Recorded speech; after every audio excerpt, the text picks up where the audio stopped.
이제 내일부터 그동안 코로나 사태로 인해서 우리 자녀들이 학교를 가지 못했는데, 물론 우리 고3이나 중3은 이제 개학을 했습니다만 이제 드디어 개학을 하죠.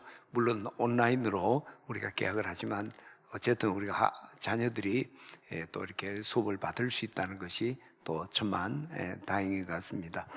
특별히 초등학교에 입학하는 어린이들은 3월 저주에 입학식 하면 우리도 이 교회에서 같이 축복하고 하는데 참 오랜 시간 기다렸습니다. 우리 교회도 초등학교 입학하는 어린이가 20명 우리 주일학교에 있는데 축복하는 시간을 갖지 못하고 그렇게 했었는데, 이제 이 코로나의 어둠을 거치고 이제 어쨌든 이 수업을 받는 첫걸음을 내디딜 것 같습니다. 제가 소망하기는 뭐 이렇게 4월 말경에는 정말 학교에 가서도 수업을 받는 그런 은혜가 있으면 좋을 것 같아요. 그러나 아직도 이 코로나 문제가 완전히 해결되지 않았기 때문에 우리 부모님들에게 또 선생님들에게 두려움과 염려도 많이 있는 것 같습니다. 그러나 이 첫 출발을 너무 우리가 두려움과 염려로만 매여 있기보다는 우리가 도리어 이 아이들이 정말 건강하고 성숙한 그리스도인으로, 영향력 있는 그리스도인으로 세워지도록 우리가 도리어 축복하고 함께 그 첫걸음을 내딛는 것이 참 소중하다고 생각합니다. 그래서 우리가 이 온라인이지만 우리 개학을 앞두고 오늘은 제가 설교 후에 우리 20명의 아이들 축복하는 시간도 우리가 함께 가지려고 합니다. 여러분들도 함께 동참해 주시기를 부탁을 드리겠습니다.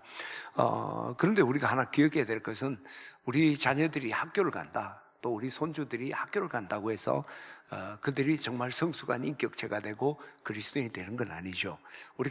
우리 자녀들이 정말 건강히 성장하는 데는 학교뿐만 아니라 교회, 학교가 또 협력이 돼야 되고, 무엇보다 가정에서 우리 자녀들을 잘 양육해야 되리라 생각합니다. 그래서 오늘 이 아침에는 우리 자녀들을 성숙하고 정말 영향이 있는 그리스도의 제자로 세우기 위해서 우리 할아버지, 할머니, 또 우리 엄마, 아빠들이 어떻게 우리 손자, 자녀들을 양육해야 될까, 말씀을 통해서 함께 묵상하고자 합니다.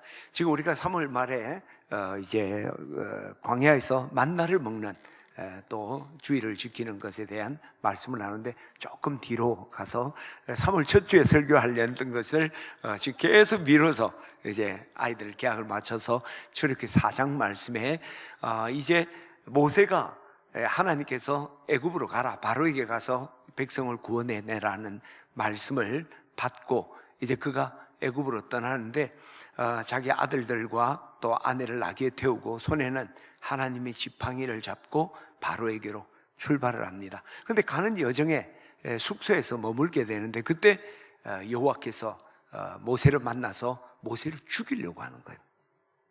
그러자 모세 아내 시브라가 자기 아들의 돌칼을 가지고 아들의 포피를 자르게 되죠. 할례를 행한 겁니다.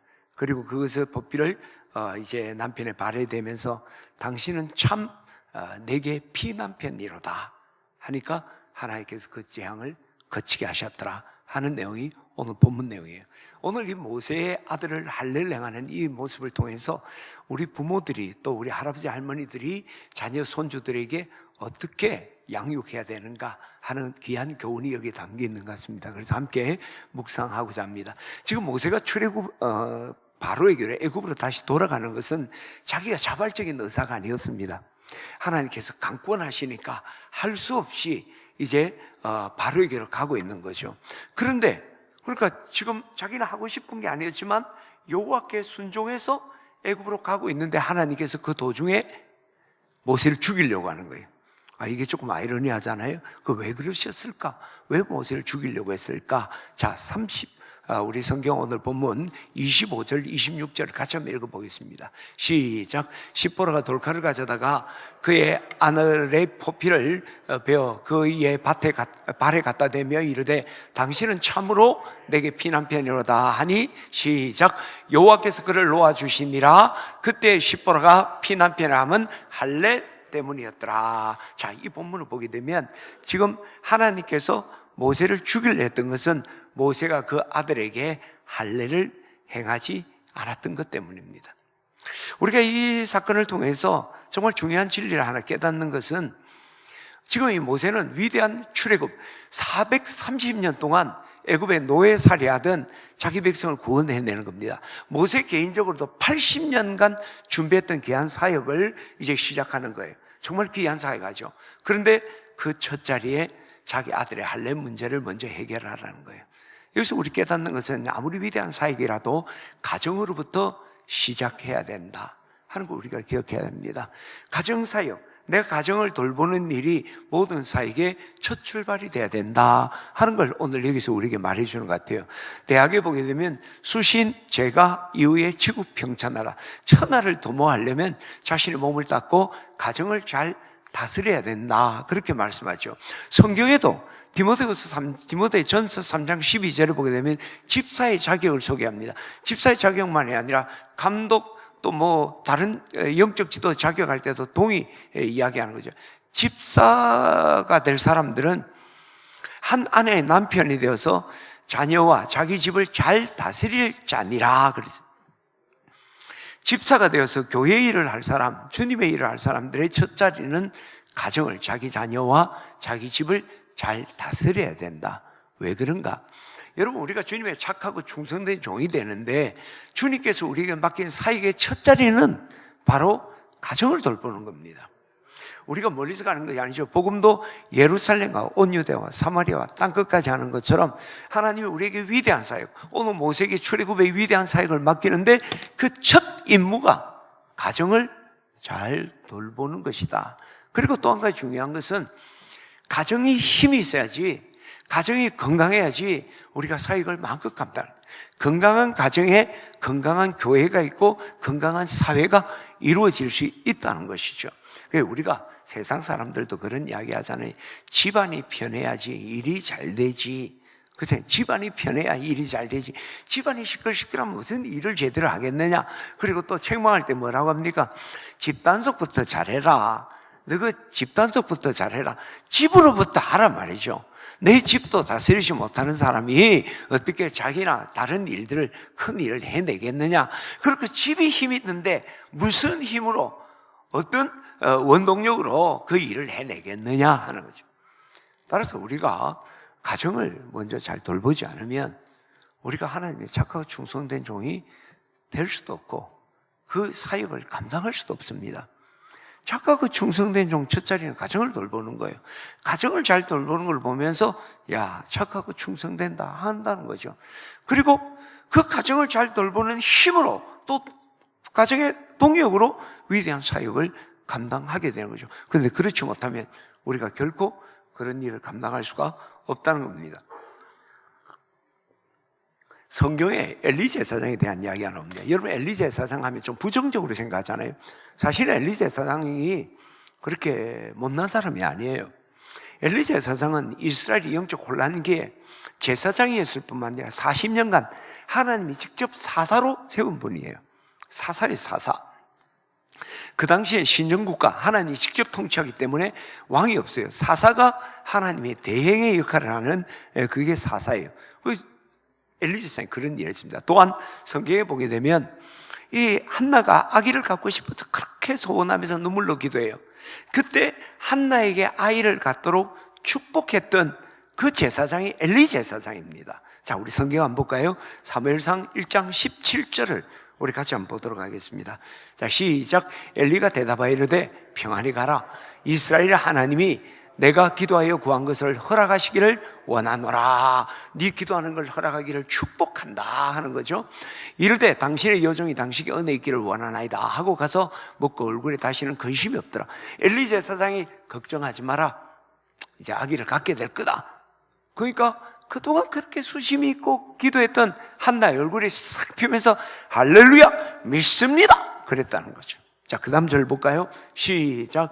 그들이 아침에 일찍 일어나 여호와 앞에 경배하고 돌아가 라마의 자기 집에 이르니라. 엘가나가 그의 아내 한나와 동침하며 여호와께서 그를 생각하신지라. 임신하게 했다는 거죠. 이런 위대한 일이 엘리 제사장 패싱하고 뭐 그렇게 있었던 일이 아니라 엘리 제사장을 통해 역사인 거예요. 그리고 사무엘이 위대한 이스라엘 사사가 될 때 그를 양육했던 사람이 누굽니까? 엘리 제사장이잖아요. 지난번에 설교할 때 Here I am, 내가 여기 있나이다 했잖아요. 그때 하나님이 너를 부른다. 하나님 부를 때 주의 종이 여기 있나이다, 말씀하옵소서 듣겠나이다, 그 가르치고 했던 게 엘리 제사장입니다. 그러니까 엘리 제사장은 정말 하나님이 귀하게 쓰는 귀한 종, 능력의 종이었습니다. 근데 그가 말년에 어떻게 됩니까? 팔레스타인, 그러니까 이제 블레셋과 전쟁을 하는데 그 전쟁에서 하나님의 이제 자꾸 밀리니까 언약궤를 가져가는 거예요. 그러니까 이스라엘 백성들이 이 언약궤는 뭐 세상 말하는 그 부적과 같은 것처럼 그냥 정말 생명적으로 너무 미신적으로 사용된 게 문제죠. 근데 블레셋의 언약궤를 빼앗긴 거예요. 이건 조선시대 옥새 빼앗긴 것보다 더 치명적인 거예요. 빼앗겼죠. 그 두 아들 홈니와 비나스가 전쟁에 나갔다가 죽임을 당하는 거예요. 이 소식을 이제 엘리 제사장이 이제 듣게 되는 거예요. 의자에 앉았다가 아들 죽었다는 것도 죽은 거지만 언약궤를 빼앗겼다. 제사장이 언약궤를 잃은 제사장이 되니까 이 기가 막힌 거예요. 빼앗겼다니까 너무 놀라서 뒤로 자빠진 거예요. 그분이 뚱뚱했거든요. 뒤로 자빠져 목뼈가 부러져서 죽게 되는 거예요. 자, 이 소식을 마침내 엘리 제사장의 자부 비나스의 아내죠. 그 소식을 듣고 놀라서 조산기가 있어요. 뭐 조산이다 딱 말은 없지만 해산을 하게 됩니다. 아기를. 근데 이제 자기 비나스의 아내는 죽어가는 거죠. 그러면서 옆에서 사람들이 조사람들이 아들을 낳습니다 이야기해요. 그때 아무 대답도 안 하고 하나님의 영광이 이스라엘에 떠났다. 이가봇, 하나님의 영광이 떠났다. 우리 집안은 이제 하나님께 버림받은 집안이다 고백하고 끝나는 거죠. 완전히 이게 엘리 제사장만 망하는 게 아니라 집안 전체가 제사장직도 잃고 완전히 망신창이 되어버리는 거죠. 왜 그랬을까? 그 괜찮은 제사장님인데 또 이스라엘 사사로 40년간 위대한 역사, 조그만 가정돌 보는 사람이 아니라 정말 큰일 하는 사람이었어요. 왜 그랬을까? 자, 13절을 한번 봅시다. 3장 13절을 같이 한번 읽어봅니다. 시작. 내가 그의 집을 영원토록 심판하겠다고 말한 것은 이 가정을 완전히 제사장 측에서도 세습제잖아요. 근데 완전히 파면해버리고 망하게 하는 거는 시작. 그가 아는 죄악 때문이다. 자기가 그 죄를 알고 있었다는 거예요. 그게 뭐냐? 시작. 이는 그가 자기 아들들이 저주를 자청하되 금하지 아니하였습니다. 엘리 제사장의 아들들이 잘못된 일을 간다는 거죠. 하나님의 저주를 스스로 자멸의 길로 가는 걸 알았음에도 불구하고 금하지 않았다. 이 아들이 어떤 일을 했냐면은 이 세습제니까 그 아들도 다 제사장직을 하잖아요. 하나님께 제사 드리기 전에 먼저 그것에 손을 대는 거예요. 그게 하나님의 제사를 멸시한 거예요. 그리고 회막문에 수종되는 여인과 동침하는 음란한 일을 한 거예요. 그냥 완전 파렴치한 짓을 한 거죠. 엘리 제사장이 알은 거예요. 말 그대로 하면 집안 단속 잘못해서 하나님의 심판을 받게 되었다는 거예요. 그 위대한 사사, 능력이 있어요. 단지 한 가지는 가정 단속을 못한 거예요. 거기에서 이 가문만 그랬습니까? 이스라엘 같이 이스라엘 공동체조차도 언약궤를 잃어버리고 하나님께 버림받는 그 고통의 수렁에 빠지게 된다는 것이죠. 따라서 우리가 위대한 일도 중요하지만 가정이 엉망이 되면 위대한 일이고 뭐고 다 하는 순간에 무너진다는 걸 여러분 분명히 기억해야 됩니다. 뿐만 아니라 자녀 교육은 부모의 책임이다 하는 것을 우리가 봐요. 지금 모세가 바로에게 가잖아요. 가다가 죽임을 하나님이 죽이려 하는 이유가 뭐예요? 아들이 할례를 행하지 않았다는 거예요. 내가 할례를 행하지 않아서 그런 게 아니라 아들이 할례를 받지 않았다고 모세를 죽이려 하는 거예요. 여기서 던지는 메시지가 뭡니까? 아들의 문제는 너의 책임이다 이라는 거예요. 부모의 자녀 교육에 대한 책임을 이야기를 하는 것이죠. 그래서 오늘 여기 본문에도 보면 사무엘도 내 아들들이 저주를 자청하되 너 금하지 않았다. 너 책임이다. 그래서 아들만 죽인 게 아니잖아요. 집안 전체가 무너지는 거예요. 자, 그런데 여기서 우리가 하나 주목해야 될 것은 그러면 엘리 제사장의 아들이 그렇게 방탕한 짓을 하는데 모른 척하고 있었을까? 아니에요. 엘리 제사장 야 이놈의 자식들아 하면서 막 호령을 내리고 몸부림쳤습니다. 자, 사무엘상 2장 24절 우리 한번 볼까요? 2장 24절 시작. 내 아들아 그리하지 말라. 내게 들리는 소문이 좋지 아니하니라. 너희가 여호와의 백성으로 범죄하게 하는도다. 사람이 사람에게 범죄하면 하나님이 심판하시리니와 만일 사람이 여호와께 범죄하면 누가 그를 위하여 간구하겠느냐 하되 그들이 자기 아버지의 말을 듣지 아니하였으니. 엘리사상 할 만큼 한 거예요. 근데 아들들이 그게 막 가잖아요. 제사 음식을 손대고 여자들하고 그렇게 했으니까 이게 타락해도 보통 타락한 게 아니죠. 아버지 말도 안 들은 거예요. 그런데 성경은 이게 2장 24절 25절에 있는 거잖아요. 3장 13절에 뭘 했습니까? 네가 금하지 않았다 그렇게 이야기하는 거예요. 자, 이 부모의 책임에 대해서 우리가 분명히 기억해야 될 사실은 부모는 자녀들의 잘못이 잘못했다고 말함으로써 책임을 면하는 게 아니에요. 에스겔서에 보면 만약 권태민 집사가 잘못할 때 내가 권 집사, 내가 목사로 집사님에게 말하는데 그 길 가면 안 돼 했는데 권 집사님이 잘못된 길로 가면 내 책임이 아니라고 성경은 이야기해요. 부모는 달라요. 부모는 자식과 한 몸입니다. 자식의 허물은 부모의 허물이에요. 그리고 부모의 책임은 자식에게 충고하는 것으로 끝나는 게 아니라 바른 길을 가게 하는 것까지 책임이에요. 할렐루야. 우리가 오늘 이 책임감을 가져야 돼. 참 두려워요. 나도 뭐 자식이 있는데 내 자식 나는 최선을 다했는데 지가 지멋대로 가고 말 안 듣는 거 어떻게 하겠냐. 근데 성경은 부모의 책임을 그렇게 이야기하지 않습니다. 이 좋은 이야기는 아닌데 인권적으로는 좀 문제가 있는데 옛날에 어른들이 틀린 말이 아니야. 그 깊은 의미는 애들 잘못하면 다리 몽둥이를 분질러서라도 못하게 한다 그랬잖아요. 사실 성경 가르치면 동일한 거. 다리 몽둥이 분지르면 안 됩니다. 그러면 고소당해요 애들한테. 그 인권에 문제가 있는데 그 담겨진 의미가 뭐냐는, 어떤 목자가 양을 너무 사랑하는 거예요. 근데 어느 날 한 양이 다리를 분질러 버리는 거예요. 사람들이 다 깜짝 놀라서 아니 왜 그러냐. 좀 포악한 사람 해도 놀랄 일인데 그 목자가 그런 거예요. 양을 데리고 초장에 나가면 이게 자꾸 곁길로 간다는 거예요. 몇 번 죽을 뻔했다는 거예요. 그래서 이게 그대로 두면 죽어서 다리 문지를 분질러 놓으면 그게 지 혼자 못 움직이니까 살 수 있어서 그랬다는 거죠.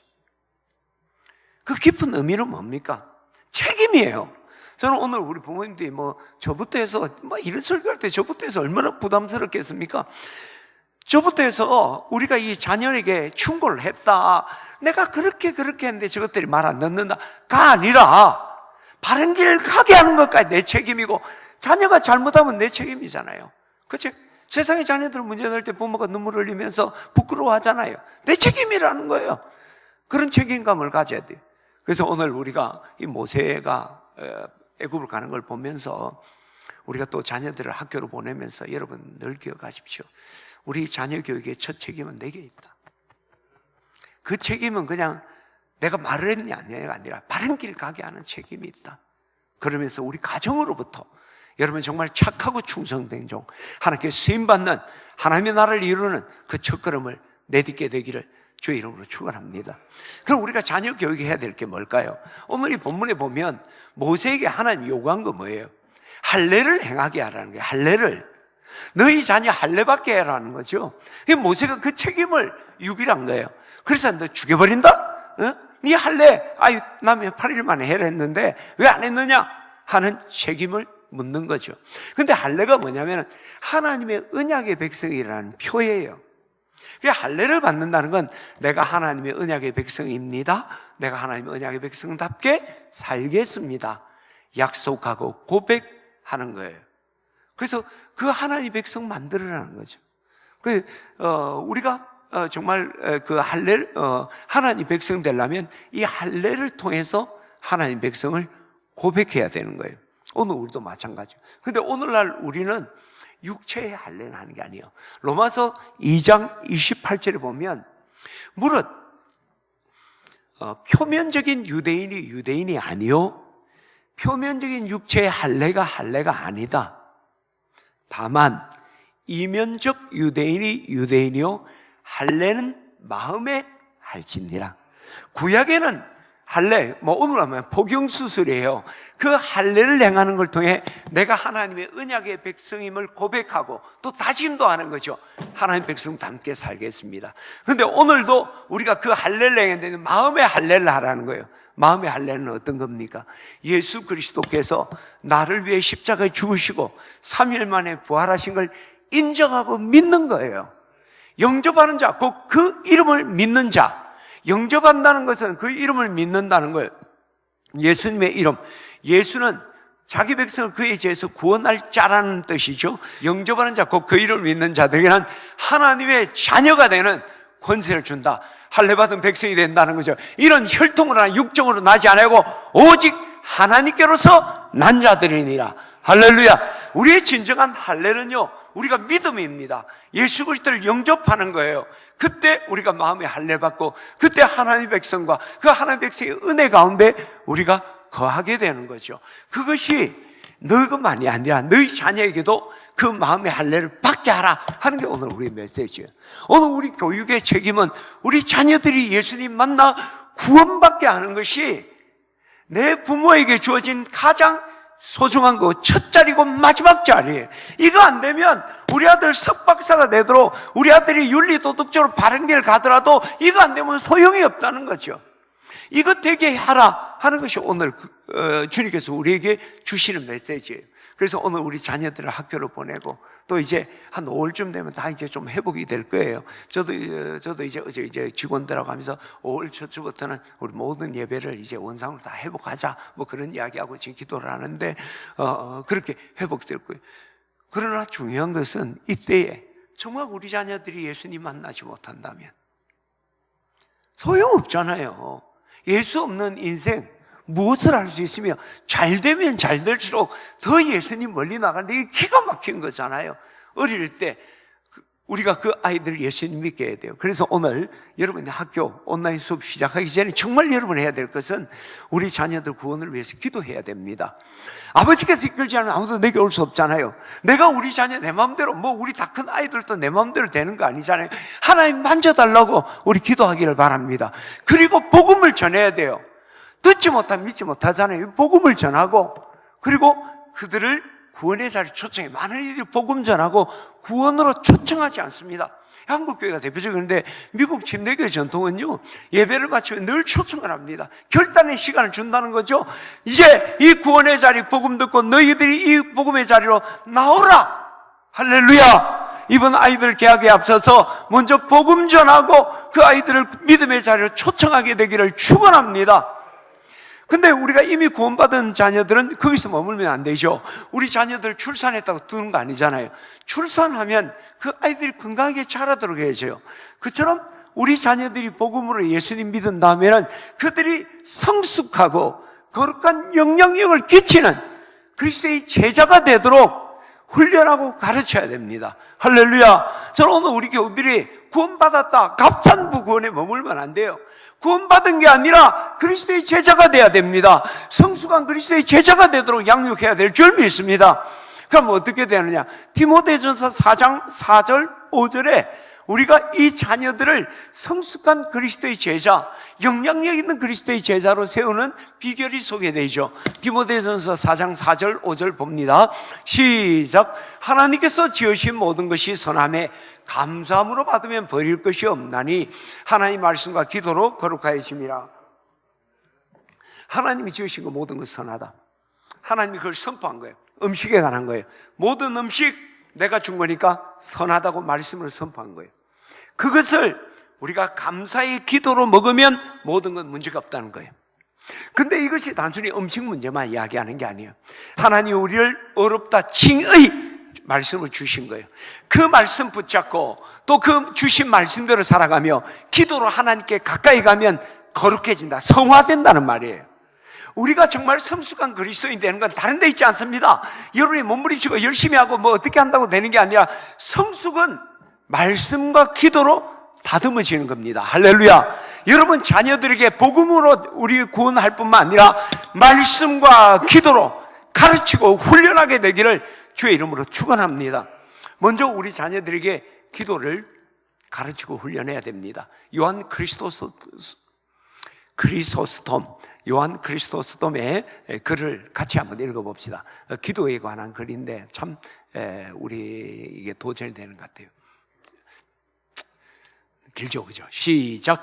기도의 위력은 불의 세계를 정복한다. 기도는 노여하는 사자의 입에 재갈을 물리고 난세를 정복시켜 고요하게 하고 전쟁을 종결시키며 폭풍을 달래고 마귀를 내쫓으며 사망의 결박을 풀고 질병에 완쾌시키며 협작군을 내쫓고 도시를 파멸해서 구원하시며 태양을 멈추게 하고 우레의 진행을 막는다. 기도는 만능의 갑옷이며 값없이 떨어지지 않는 보물이며 고갈되지 않는 광산이며 구름도 흐려지지 않는 창공이요 폭풍으로도 구겨지지 않는 하늘이다. 이것은 뿌리요 집안이요 한량없는 축복의 어머니다. 믿으시면 아멘.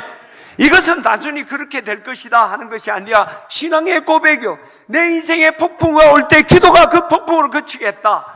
내 인생에 먹구름이 가득 있을 때 내가 기도하니까 먹구름이 제쳐지더라. 할렐루야. 그리스도스 때문에 고백만이 아니라 바로 우리의 신앙의 고백인 줄 믿습니다. 할렐루야. 우리가 이 기도, 여러분 특별히 우리 자녀들을 가장 축복할 수 있는, 가장 영향력 있는 축복이 뭘까요? 축복하는데 가장 영향력을 끼치는 게 뭘까? 기도라고 생각해요. 기도보다 우리 자녀들을 축복할 수 있는 힘 있고 능력 있는 건 없어요. 여러분 위대한 신앙생활을 했던 사무엘, 존 웨슬레이 형제들, 에브라함 링컨, 그 뒤에 누가 있습니까? 기도하는 어머니들이 있었습니다. 그게 학문을 많이 가르치고 이런 사람들이 아니었습니다. 기도의 어머니, 기도의 아버지가 위대한 인생을 만든 거예요. 저도 부족하지만 그래도 이렇게 목회를 하고 하는 것, 저는 그게 우리 아버님, 어머님의 기도 덕분이라고 생각해요. 우리 형제들을 보면요, 이제 다 제가 막내니까 우리 형제 다 한갑이 넘었어요. 형제들 이렇게 보면 분명한 사실, 우리 본전보다 잘 됐어요. 우리가 가지고 있는 능력 다 알잖아요. 우리가 가지고 있는 능력보다는 엄청 다 잘 됐어요. 자녀들도 지금 성장 과정에 있는 미완성은 대봐야 아는 거고, 그래도 결혼 이상 한 사람들은 다 넘치게 돼 있다고. 왜 그래요? 우리는 알고 있습니다. 내 본전 내가 알잖아요. 내가 서 있어야 되지, 될 수 없는 자리에 서 있다니까. 지금 아버지 어머니 기도다. 우리 아버지는요, 운동화도 꿈에 싣는 분이에요. 우리 아버지는 큰 교회 목사했으니까 그렇게 굶주리고 이런 분은 아니에요. 근데 그러니까 우리한테 용돈 줬을까요, 안 줬을까요? 안 줍니다. 늘 갔다가 학비도 가서 벌었으라. 신문팔이 시키고 그래. 그리고 우리 사형제가 있는데 졸업식에 다 박사까지 하는데 졸업식에 한 번도 안 가세요. 초등학교부터. 한 번 딱 갔습니다. 사형제가 졸업을 얼마나 많이 했겠습니까? 한 사람당 몇 번씩 했는데 신학교 졸업하는 내가 신학교 졸업하는데도 안 왔어요. 우리 여동생 대학 졸업할 때 교인들이 딸 하나 있는데 안 가면 그 진짜 계모된다, 계부된다 해갖고 교인들이 억지로 해갖고 그거 한 번 갔어요. 우리 아버님 늘 저한테 형님들 가던 길을 가지 마라. 우리 형님들 공부를 많이 했다는 거예요. 그러면 사람 베린다. 신앙 놓치네. 옛날에는 정말 학교도 안 보냈거든요, 신앙 때문에. 근데 우리 모두가 자부들까지, 손주들까지 우리가 지금 이렇게 된 건 아버지 덕이다. 그렇게 이야기해요. 저는 막내인데 집에 가면 아버지, 어머니 없었습니다. 옛날에는 신방을요, 밤까지 다녔네요. 내 혼자 컸어요. 근데 내가 성장한 아버지, 어머니다. 내가 지금 목회하는 것도 아버지 후광이다. 그렇게 이야기해요. 왜? 우리 아버지, 어머니가 우리를 위해 기도한 건 알고 있거든. 그 기도가 넘겨준 거 하나도 없어요. 그러나 그 기도가 우리 오늘 이 자리에 있게 하고 또 우리가 흔들릴 때도 붙들어줬던 게 기도였다. 아버지는 곁에 없었지만 그 아버지 어머니의 기도가 나를 오늘 있게 했다. 할렐루야. 내게 있었던 사건이에요. 이게 남의 이야기가 아니에요. 우리 집 가게 한번 들여다보세요. 기도예요, 기도. 근데 여러분들도 여러분 자녀들이 정말 축복되려면 뭘 줄 거예요? 돈을 줄 거예요? 머리를 주겠습니까? 기도해 주는. 저는 우리 부모님들이 정말 기도하는 부모님들 되기를 주의 이름으로 축원합니다. 아무리 천만금을 준다 하더라도 자녀들을 위해 기도하지 않는다면 아무 소용이 없는 거예요. 기도하는 부모님 되기를 축원합니다. 그런데 여기서 한 걸음 더 나가서 중요한 것은 우리가 기도해 주는 어머니도 중요하지만 우리 자녀들이 기도의 사람이 되게 만드는 거예요. 언제까지 기도해 줄 거예요? 언제가 우리도 세상 떠나야 되잖아요. 우리 어머니 그렇게 기도 많이 하신 분이에요. 연세가 드니까 기도하고 싶어도 못 하잖아요. 지금은 내가 끌어안고 기도해드리고 내가 그냥 입을 부비며 해드리지 어머니가 내게 기도해 줄게 온나 그게 안 되잖아요. 근데 내가 자녀들은 늘 어머니 기도 안에 있었다면 우리는 어떻게 해요? 더 이상 기도를 잃어버리게 되잖아요. 스스로 기도하게 돼요. 또 중요한 것은 우리 자녀들이 기도의 사람이 되면 박사보다 지혜롭고 재벌보다 능력 있게 살게 된다는 거예요. 믿으시면 아멘. 인생에 여러 가지 환난 어려움이 오지만 내가 기도하는 사람은 내가 뚫고 나간다는 거예요. 나는 지혜가 없지만 후히 주시고 거짓지 않는 주님께 구할 때 주님께 그 지혜를 주는 거예요. 너희 모든 쓸 것을 주시는데 그의 풍성한 대로 주시는 하나님이 내 목마름과 내 배고픈 것을 채우신다는 거예요. 할렐루야. 그래서 우리가 아이들에게 그렇죠, 빵을 줄 게 아니라 빵 만드는 기술을 가르쳐라. 빵 만드는 기술 못해도 됩니다. 밥해 먹으면 돼요. 중요한 것은 우리가 기도를 가르쳐야 돼요. 기도를 훈련해야 됩니다. 그들이 위대한 인생을 살 수가 있는 거예요. 다니엘은요, 어린 나이에 바벨론에 끌려갔어요. 우리 다니엘 하면 총리 이렇게 생각하잖아요. 처음에 내시로 끌린 거예요. 내시, 환관, 내시. 근데 그가 총리되고 그렇게 하잖아요. 수많은 어려움 당합니다. 느부갓네살이 자기가 꿈꾸고 말도 안 해주고 꿈 해몽해라 해서 다 죽인다 하고 할 때 같이 죽을 뻔했잖아요.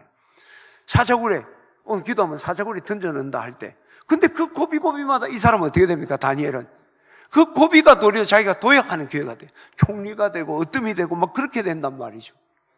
그 비결이 뭡니까? 다니엘은 위기 때마다 기도했습니다. 기도. 다른 게 아니에요. 느부갓네살 꿈 이야기도 나올 때 사드락과 메삭과 아벳느고 불러서 나를 위해 기도해라. 내가 해몽할 수 있게 기도해달라. 그리고 사자굴이 들어갈 때도 정한 시간에 가서 기도했던 다니엘. 그가 그 기도로 그 위기를 축복으로 바꿨단 말이에요.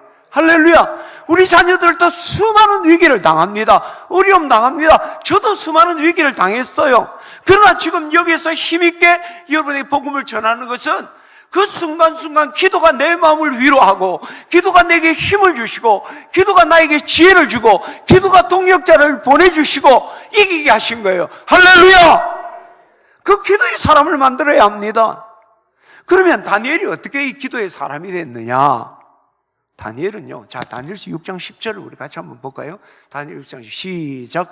다니엘이 이 조세에 왕의 도장이 찍힌 것을 알고도 자기 집에 돌아가서는 윗방에 올라가 예루살렘으로 향한 창문을 열고 시작. 전에 하던 대로 하루 세 번씩 무릎 꿇고 기도했다는 거예요. 기도에 습관이 있었다는 거예요. 전에 하던 대로. 위대한 기도의 사람들은요, 습관이 있는 거예요. 우리가 기도 내가 어려울 때 하지? 아니요. 그래가 기도 되는 것도 아니고 기도 또 깊은 자리에 들어가려면요, 정말 애달파 죽을 때는 할 수 있을지 몰라도 왜 죽을 상황이 돼서 살려달라 기도만 합니까?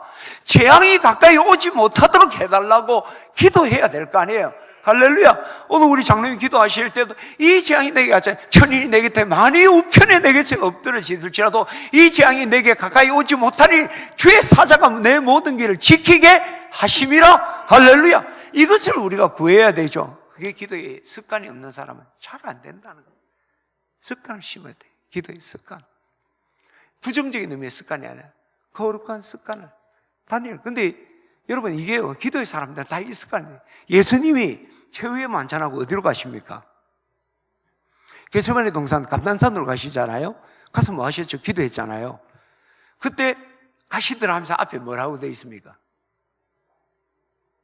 습관을 쫓아. 자, 이게 확인하고 넘어가야지 여러분들이 하시겠죠, 그렇죠? 누가복음이죠. 22장 39절 한번 보세요. 누가복음 22장 39절 시작. 예수께서 나가사 습관을 따라. 예수님은 감난산에 늘 기도의 습관이 있어요. 그 가서 기도하셨던 거예요. 네. 할렐루야. 가서 어떤 기도했습니까? 이 잔을 내게서 옮겨 주시옵소서. 주님이요, 이게 그냥 감난산에 그냥 마음이 편하게 갔던 게 아니잖아요. 정말 두려운 마음으로. 그러나 몸에 배겨 있었다. 다니엘도 기도하면 죽어요.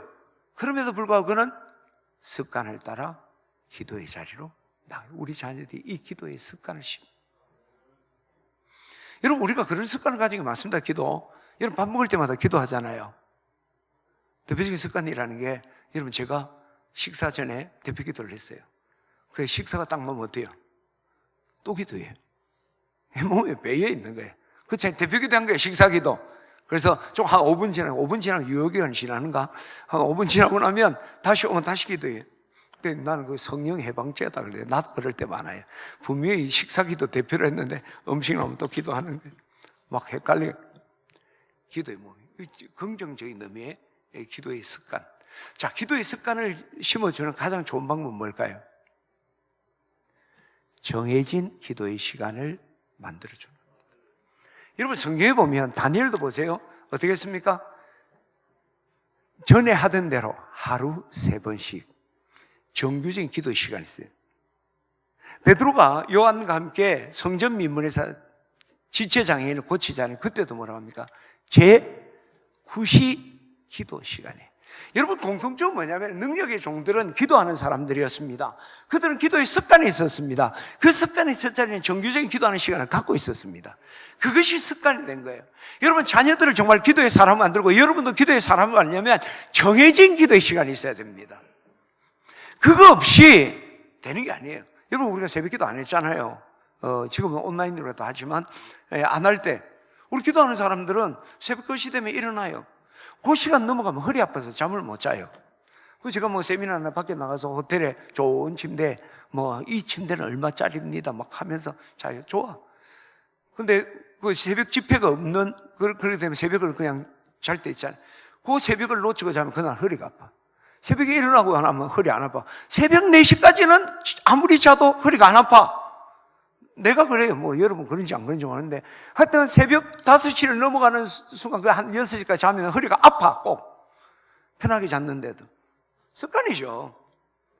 그 뭐 우리 교회에서 안 해도 소파에 올라가고 무릎 꿇고 뭐 조는 안 있다는 그게 습관이에요. 우리 자녀들에게 이 거룩한 기도의 습관을 심어야 됩니다. 이것은 정해진 기도의 시간. 오늘부터 여러분 정하세요. 학교 갔다 오면 먼저 책상에 앉아서 기도부터 하자. 자기 전에 10시는 꼭 우리 기도하는 시간이다. 처음에는 엄마 아빠가 같이 해줘야 되죠. 해라 이가 됩니까? 우리가 귀찮아서 안 하는 거예요. 하자. 그리고 아이들 손잡고 정해진 시간 TV를 보다가도 끊고 같이 기도하자. 그 아이들이 나중에 어디를 가나 무엇을 하더나 그들은 기도로 승리해 다니엘 같은 승리할 줄 믿습니다. 그런 도전의 길을 축원합니다. 또한 우리 자녀의 기도의 사람이 되려고 하면 기도를 보여줘야 돼요. 제가 목회를 하는 데서도 목사는 말씀과 기도가 제일 중요하잖아요. 저는 기도를 참 중요시 생각하는 사람인데 제가 지금 기도하는 목회 기도는요 우리 아버지 보고 따라한 겁니다. 우리 아버지 그렇게 하니까 또 좋아 보이고 하니까 그렇게 따라하다 나도 그런 기도해요. 우리 아버님이 목양실에 제가 이렇게 가게 되면 주로 목양실 앉아 있는데 안 보이는 이제 목양실에 아버님이 안 계시는 거예요. 어디 갔지? 근데 인기처 있는 게 보면 항상 우리 아버지 책상 밑에는 신문이 깔려 있어요.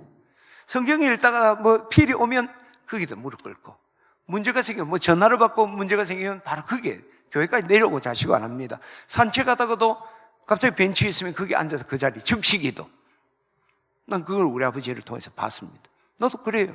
뭐 있으면 자다가도 뭘 하다가도 잠시 멈춰서 우리 집사람 내하고 이야기를 하다가도 하여튼 내 중심에 내가 가부장적이라 나는 정말 우리 가정에 무수리같이 설거지도 잘하고 막 마스크까지 빨아주는 사람이면 괜찮은 거 아닙니까? 그죠?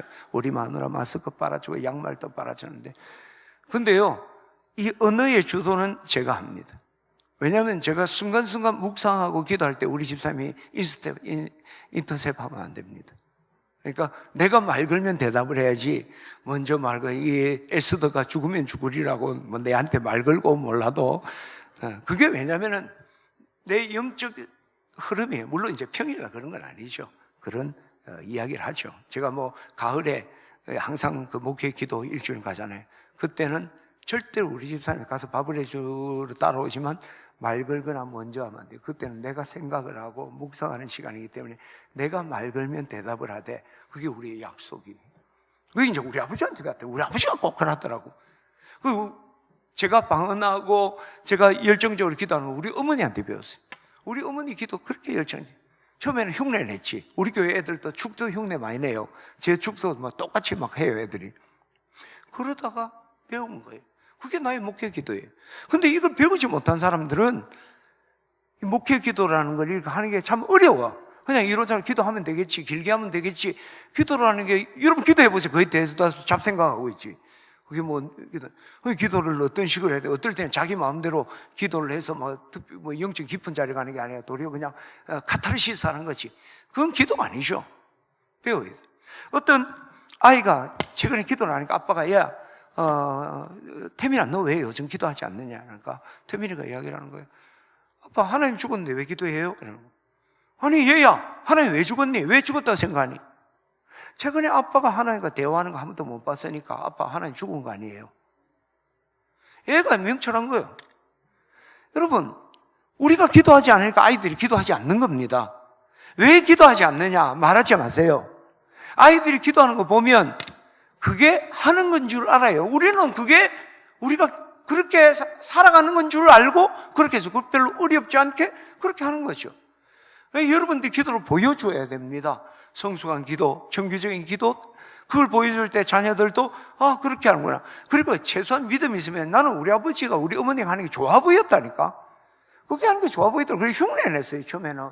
우리 아버지 그렇게 하는 게 신문지 깔고 폼 안 나죠? 우리 아버지도 기도 크고 붕채도 있는데, 그것도 교회도 막, 근데 그 신문지 그 장판 깔고 하는 것도 친구 그 기도실 따로 있어요. 우리 아버님 기도실이라고, 우리 부산에 있었는데, 따로 다 있었는데, 거기서 쪼그리가, 이거, 젊을 때부터 그랬거든. 신문지 깔고 그러는, 신문지 항상 깔아놨어요. 지저분하게. 좋아 보이는 거예요. 할렐루야! 기도를 보여주기를 주의 이름으로 축원합니다. 더불어서 우리는 자녀들에게 말씀을 가르치고 훈련을 해야 됩니다. 피아노를 조율하는데 소리급세라는 게 있어요.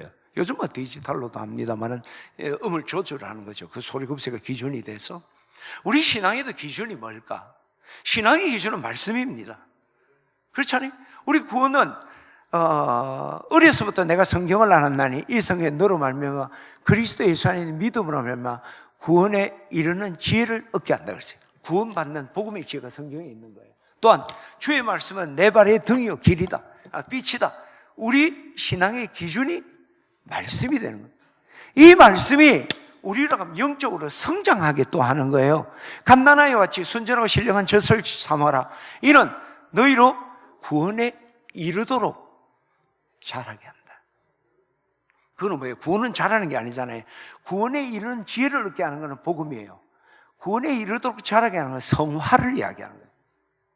하나님 말씀 살아온 동력에서 자유의 날씨는 어떤 것보다 예리해 혼과 영과 관절 골수를 질러 쪼개는 나를 변화시키고 나에게 도전하는 건 말씀이었어요. 모든 성경은 하나님의 감동으로 된 것으로 교훈과 책망과 바르게 한 거 어루 교육하게 유익하니 이는 너를 하나님의 사람으로 온전케 하고 모든 선한 일을 행하게 온전케 함이라. 우리를 영적 출생으로부터 그리고 우리 신앙의 기준과 우리를 변화하고 성장하게 하는 건 오직 말씀입니다. 할렐루야. 따라서 우리 자녀들이 정말 성숙하고 그리고 영향 있는 그리스도인이 되려면 그 자녀들에게 말씀을 먹이고 가르쳐야 돼요. 이 말씀 없이는 아무것도 될 수가 없는 거예요. 저는 우리 교우들이 학문 좋죠. 그리고 세상적인 지혜 가르쳐야 되죠. 그러나 중요한 건 하나님의 말씀을 가르치게 되기를 주의 이름으로 축원합니다. 말씀이 있어야 돼요. 말씀 위에 지식이 있으면 여호와를 경외하는 건 지식의 근본이라고 그랬잖아요. 여러분 우리 보면 도로 포장해놓고 다시 들고 파서 하수구 관 깔잖아요. 그러면 우리 막 욕하잖아요. 나라 돈 다 말아먹는다. 우리가 그런 식이에요. 순서가 바로 되면 안 되면 그런 거예요. 세상 지식 갖고 성경을 이해하려니까 얼마나 어려워요. 말씀을 믿음으로 받고 그 말씀의 세상 지식을 보면 여호와를 경외하는 것이 지식의 근본이에요. 여호와를 아는 것이 명철이라 그랬잖아요. 할렐루야. 그런 지혜를 가르치게 되기를 축원합니다. 그런 말씀을 어떻게 가르쳐야 될까? 첫 번째는요, 말씀을 많이 듣게 해야 돼요. 믿음은 들음에서 납니다. 듣지 못한 일을 어찌 믿으리요? 어떤 분들이 그렇게 이야기를 해요. 나는 물만 먹어도 살찐다. 나는 아무리 먹어도 살 안 찐다. 다 거짓말입니다. 생리학적으로 먹으면 살쪄요. 안 먹으니까 살 빠지는 거예요. 그 사람은 물 말고도 딴 거 먹어요. 그리고 먹어도 나는 살 안 찐다는 사람 그것밖에 안 먹기 때문에 그런 거예요. 그렇잖아요. 그건 생물학적인 거야. 아니면 그 사람은 다른 나라에 온 사람이 먹으니까 살이 찌는 거예요. 영의 양식이 먹어야 성장합니다. 지금 우리가 온라인으로 예배하고 여러 가지 성경 공부도 제대로 못하니까 나는 괜찮다. 아니에요. 지금 우리가 영적으로 지금 피폐해져가고 있는 거예요, 지금. 나도 모르게 내 의지하고 관계없이. 왜? 잘 먹지 못하니까. 그렇잖아요. 잘 먹지 못할, 여러분 이빨 아파서 식사 잘 못할 때 어때요? 한 며칠 지나면 얼굴이 헬쑥해집니다. 잘 못 먹어서 그래요. 잘 먹으면 살찌고 배도 나오고 하는 거예요. 우리가 영의 양식을 먹어야 합니다. 그것은 우리 자녀들에게 자꾸 말씀을 들려줘야 돼요. 우리가 안타까운 것은, 여러분 내가 모태신앙이다, 우리 집에 우리 아버지가 목사다 장로다, 우리 집은 예수를 안 믿는다. 집에서는 똑같아요. 성경 하나님 말씀이 예수 안 믿는 집에도 하나도 안 들리고, 목사 집에도 일주일 내내 집에서는 하나님 말씀이 안 들리고, 아이들은 본전치기야. 그대로잖아요. 미국에 오래 있으면 영어를 잘합니까? 미국 오래 있으면 영어를 잘합니까? 이 생중계가 미국에도 들리고 있어요. 듣는 사람이 있어요. 미국에 있으니까 영어 잘하십니까, 여러분? 10년, 20년 있어도 못해요. 왜? 한국 슈퍼 가고, 한인교회 가고, 가족들하고 한국말도 쓰고. 그 다니면서 미국말 자꾸 들어야지 말을 할 거 아니에요. 리스닝이 돼야지 스피킹이 되는 거지. 그렇잖아요. 하나님 말씀을 계속 들려주기를 주의 이름으로 축원합니다. 더 나아가 하나님 말씀을 읽게 해야 됩니다. 예언계시를 딱 열면 뭐 해야 돼요? 이 예언의 말씀을 읽는 자와 듣는 자와 그 가운데 기록한 자가 복이 있다 그랬어요. 성경을 읽을 때, 그죠? 듣는 것보다 읽을 때 이게 내게 남는, 그죠? 72시간 내에 들은 건 5%, 읽으면 15% 남는다 그러죠. 성경을 읽게 돼요. 여러분, 요한 웨슬레 그 감리교회 창시자에 위대한 신앙인이죠. 영적인 주의 종입니다. 그는 자기 성경의 앞에다 주여 그 책을 저에게 주십시오. 어떤 대가를 치르더라도 그 책을 저에게 주십시오. 제가 그 책의 종이 되게, 그 종의 주여 제가 그 책의 사람이 되게 하여 주옵소서. 이 책이 내 인생을 주장하고 내가 이 말씀의 종이 되게 해 주십시오. 그가 위대한 영성가로 위대한 사역을 감당했는데, 근데 이 웨슬레가 말씀 중심의 삶을 살았던 근본 배경은 뭐냐면, 어릴 때부터 엄마가 성경 읽게 한 거예요. 우리로 말하면 글을 가르칠 때 알파벳을 갈 때 성경으로 가르쳤다. 옛날에는 문맹자들 많았습니다. 제가 어릴 때. 근데 글을 모르는데 성경 읽는 분이 있었어요. 성경으로 글을 배우는 거죠. 성경 읽게 해야 됩니다.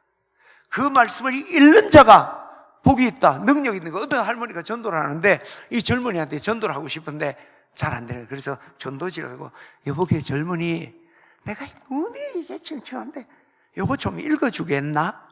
그러면 이제 이 사람이 읽어줘. 하나님이 세상을 이처럼 사랑하사 덕제. 그 밑에도 한번 읽어주겠나? 영접하는 척. 그리고 전도했다는 거예요. 여러분, 말씀을 읽는 것보다 능력 있는 거 없습니다. 우리가 설교도 여러 가지 하는 것도 중요하지만, 제가 암송 같은 거 많이 하잖아요.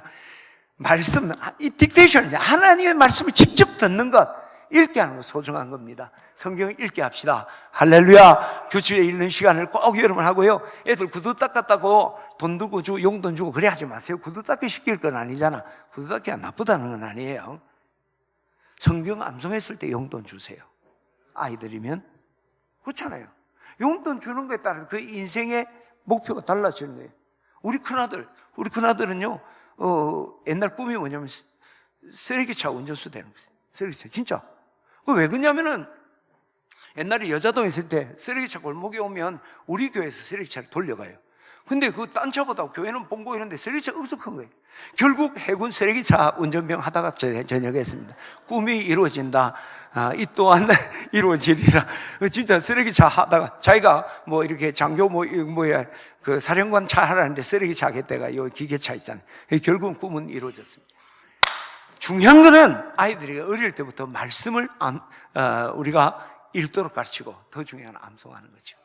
말씀은 성령의 검이에요. 이거 집에 놔두고 다니는 거 아니에요. 가지고 있잖아요. 내가 늘 말씀 가는데 누가 술 친구가 나게 될 때 순간적으로 마음에 술 취하지 말라 이런 방탕거신이 말씀이 나면 술 안 먹잖아. 화가 버럭 난 거야. 그리고 세상이 너무 살기 싫은 거야. 마음에 범사에 감사하라. 두려움이 확 밀려올 때 두려워 말라, 내가 너와 함께함이라. 놀라지 말라, 나는 내 하나님이라. 내가 그새 이런 거 오는데 성경 찾아가고 어떤 데 이런 데 문제가 될까? 되는 게 아니잖아요. 이 율법책을 내 입에서 떠나지 말게 하며 주야로 묵상하고 그 가운데 기록한 대로 다 지행하라. 그러면 내 길이 평탄케 될 것이요 내가 형통하리. 입에서 떠나지 말게. 청년이 무엇으로 그 행실을 깨끗게 하려? 주의 말씀으로 삼갈 것이다. 내가 주께 범죄치 아니하려 하여 주의 말씀을 내 마음에 두었나이다. 할렐루야. 근데 그게 어릴 때 하는 거예요. 저거 지금 암송 많이 하잖아요.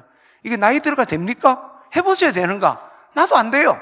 어릴 때 한 거예요. 조기교 이거 어릴 때 암송한 거 우라묻고 하는 거예요. 번역이 요즘 다르게 돼서 이게 달라져서 문제인데, 그렇잖아요. 어릴 때 한 게 이게 처음에는 그냥 외웠어요.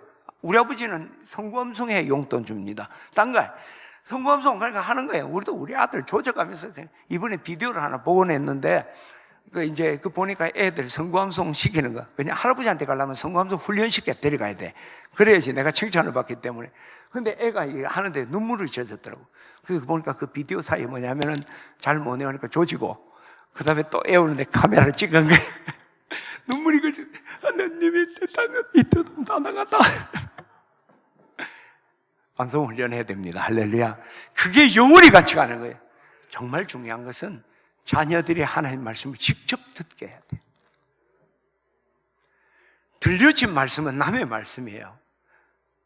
이 말씀이 내 말씀이 되는 거는 내가 그 말씀을 생각하고 묵상할 때 내 말씀이에요.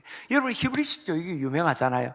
그 사람들은 주입식 교육 안 해요. 뚜껑 열어 였는 게 아니라 같이 책을 읽고 너 어떻게 생각하니?